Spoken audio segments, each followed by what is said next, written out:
জয় যিশু। প্রথম পাঠ শিষ্যচরিত, ৮ অধ্যায় ২৬ থেকে ৪০তম পদ।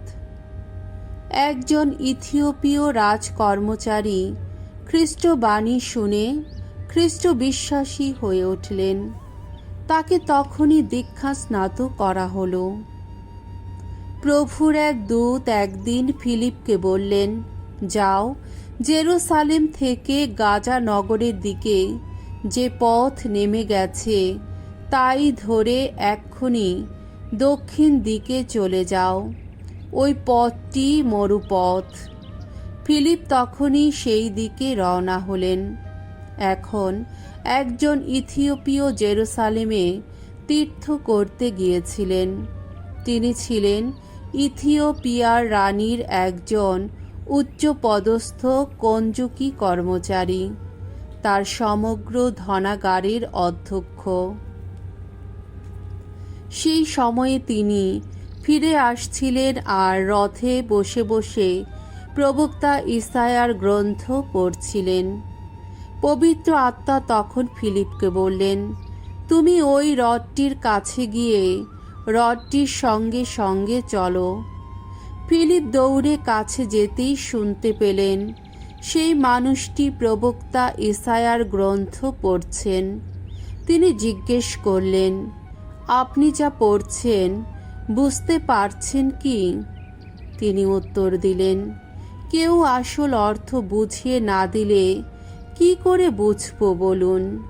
তারপর তিনি ফিলিপকে উঠে তার পাশে এসে বসতে অনুরোধ করলেন। শাস্ত্রে যে অংশটি তিনি তখন পড়ছিলেন তা হলো এই: তাকে বধ্যভূমির দিকে নিয়ে যাওয়া হয়েছে মেষেরই মতো। লোম ছেদকের সামনে মেষ শাবক যেমন নীরব থাকে, তেমনি কিছুতেই মুখ খুললেন না তিনি আজ লাঞ্ছিত, ন্যায্য বিচার থেকে তিনি আজ বঞ্চিত। তার বংশধরদের কাহিনী কেই বা বলতে পারবে? তার জীবন যে পৃথিবী থেকে আজ উচ্ছেদ করা হচ্ছে। কঞ্জুকি তখন ফিলিপকে বললেন, আচ্ছা বলুন তো, কার সম্বন্ধে প্রবক্তা এই কথা বলছেন? নিজের সম্বন্ধে না অন্য কারো সম্বন্ধে? ফিলিপ এবার বলতে আরম্ভ করলেন। শাস্ত্রের সেই অংশ থেকে শুরু করে তিনি তাকে যিশুর মঙ্গল কাহিনী শোনাতে লাগলেন। পথে যেতে যেতে তারা এক জলাশয়ের কাছে এসে উপস্থিত হলেন। তখন কঞ্জুকি বললেন, ওই দেখুন জল। দীক্ষাস্নাত হতে আমার কি কোনো বাধা আছে? তখন তিনি রথ থামাতে হুকুম দিলেন। তারপর ফিলিপ ও কঞ্জুকি দুজনে জলে নামলেন এবং ফিলিপ তাকে দীক্ষাস্নাত করলেন। তারা জল থেকে উঠে আসতেই প্রভুর আত্মিক শক্তি ফিলিপকে সেখান থেকে তুলে সরিয়ে নিয়ে গেল। কঞ্জুকি তাকে আর দেখতে পেলেন না। তবু তিনি আনন্দিত মনে নিজের পথে এগিয়ে চললেন। এদিকে ফিলিপ দেখলেন তিনি এসে পড়েছেন আজোতাস নগরীতে।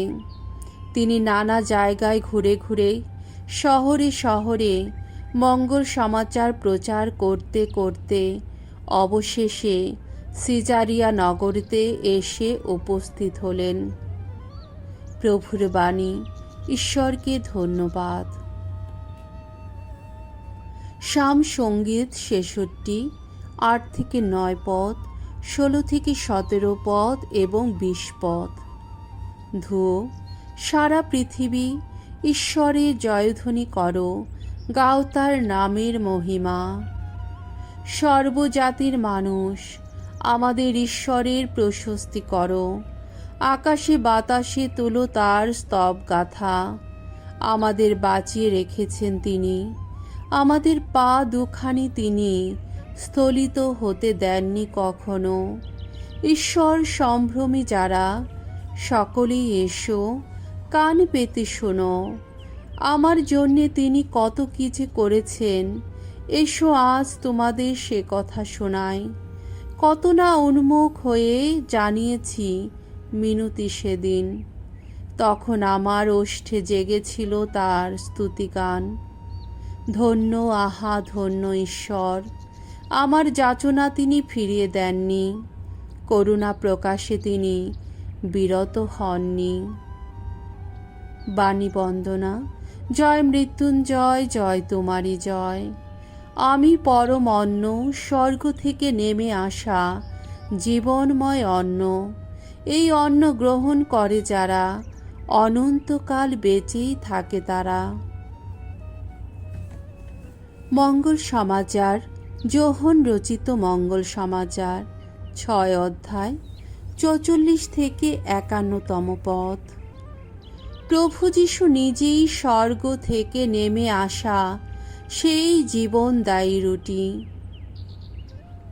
কাফারনাউম নগরে যীশু একদিন ইহুদিদের বললেন, কেউই আমার কাছে আসতে পারে না যদি না পরম পিতা যিনি আমাকে পাঠিয়েছেন তিনি তাকে আমার দিকে টেনে আনেন।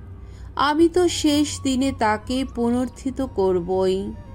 প্রবক্তাদের বাণী গ্রন্থে এই কথা তো লেখাই আছে যে